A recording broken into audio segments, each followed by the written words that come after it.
Hi there. Here's my thought for the moment. Discomfort, the whole concept of what it can do for us started for me when not when necessarily when I first started teaching yoga. It was when I really dropped into sharing yin yoga.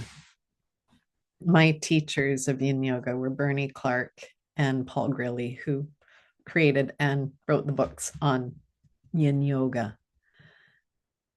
And as with everything in the physical practice of yoga, it offers you a learning for the whole of life. The physical practice isn't just about the physical body, it's to help you get all the other aspects of yourself into a state where you can really truly be connected to everything.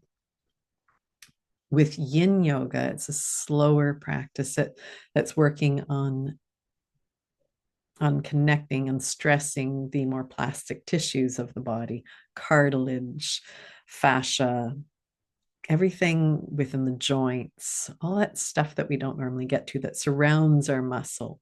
Muscle is more yang, it's that stronger stuff that needs to be stressed in a different way.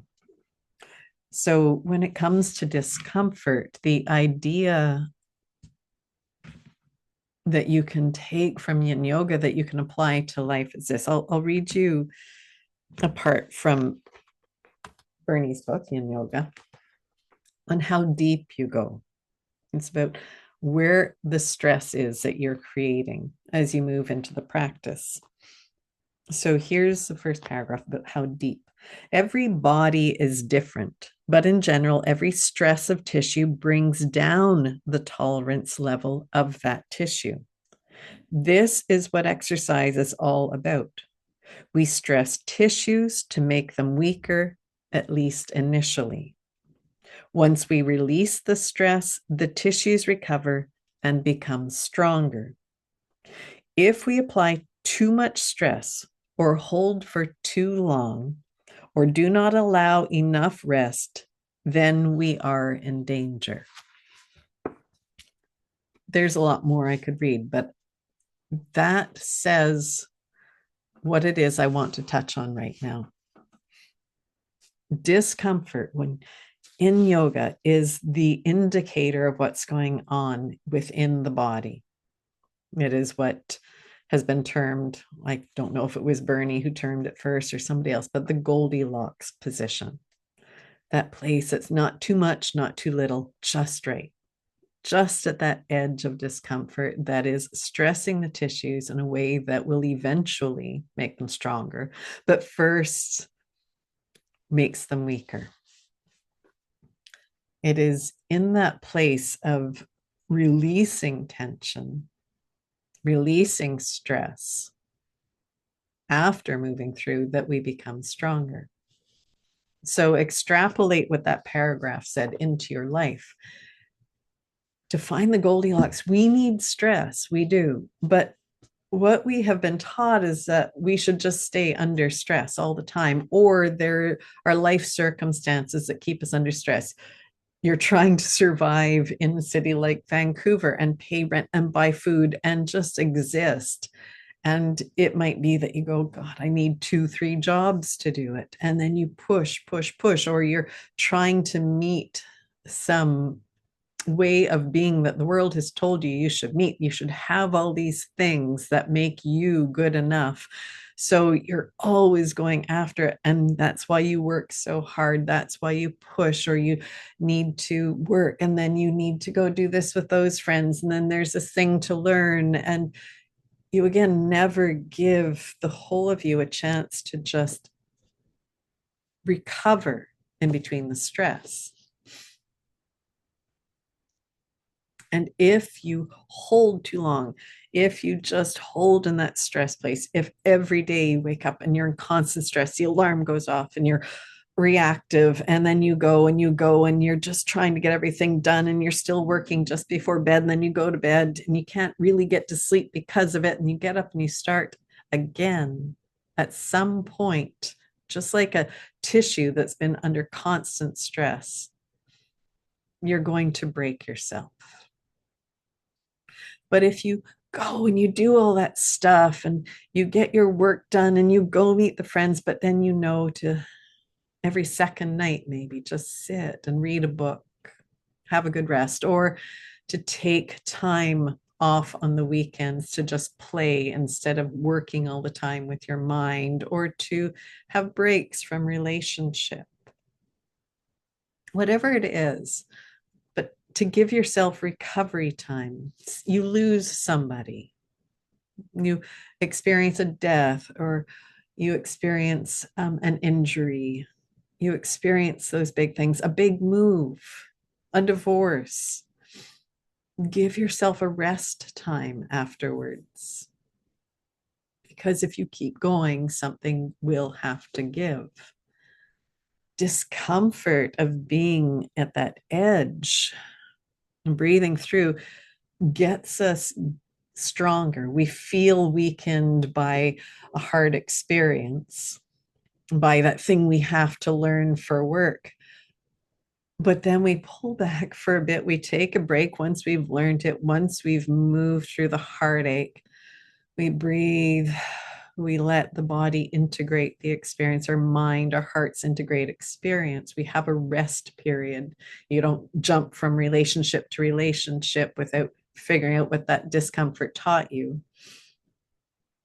And you're actually stronger on the other side. The tissue in yin yoga is stronger, more open, more malleable, more movable. So it's less prone to injury on the other side of the pose, the practice, your continued practice. You can do yin practice every day because you're not pushing too far, but a yang practice, lifting weights or really going into a hard vinyasa class, you don't want to do every day, or at least really do it differently, because everything needs to heal. It needs to come down. It needs breaks all the time. Yin, it needs the evenings. It needs breath. It needs space, a different kind of space. So your life requires different kinds of rest periods. Like I said, after the big stuff, after a death, after the end of a relationship, after a big move of a home or a place of being, all these things, a big training. Maybe you just finish university. Give yourself a longer break before you dive into the next thing. Breathe.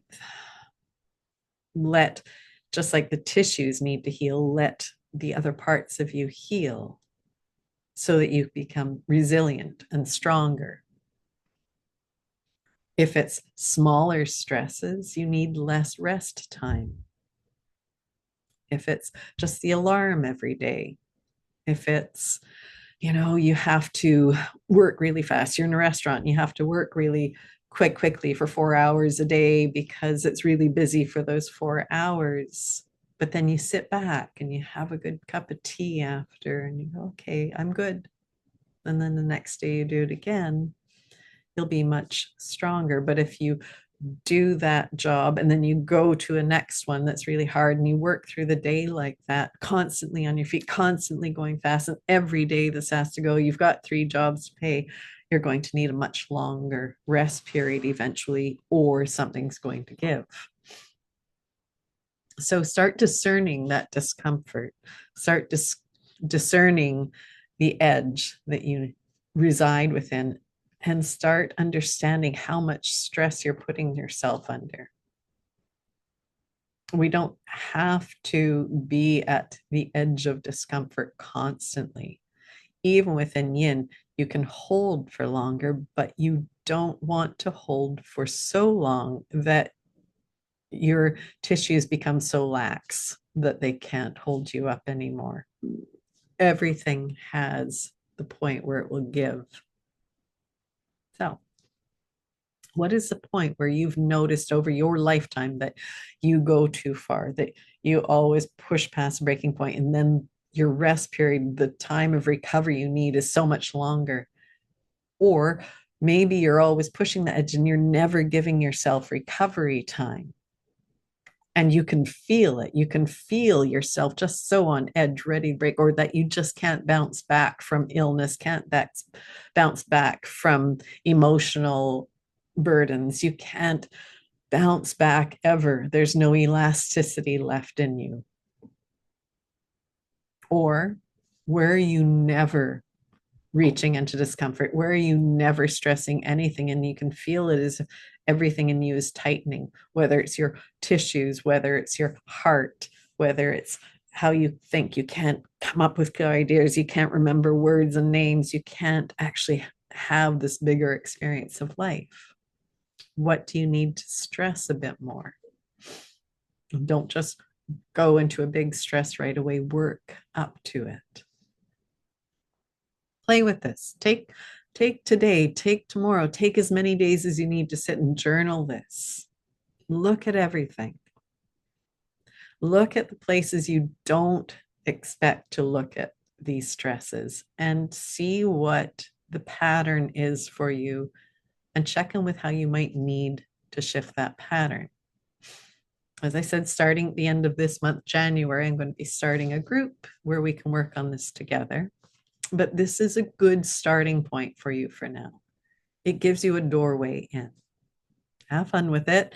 Let me know how it's going and connect when you're ready. Take care.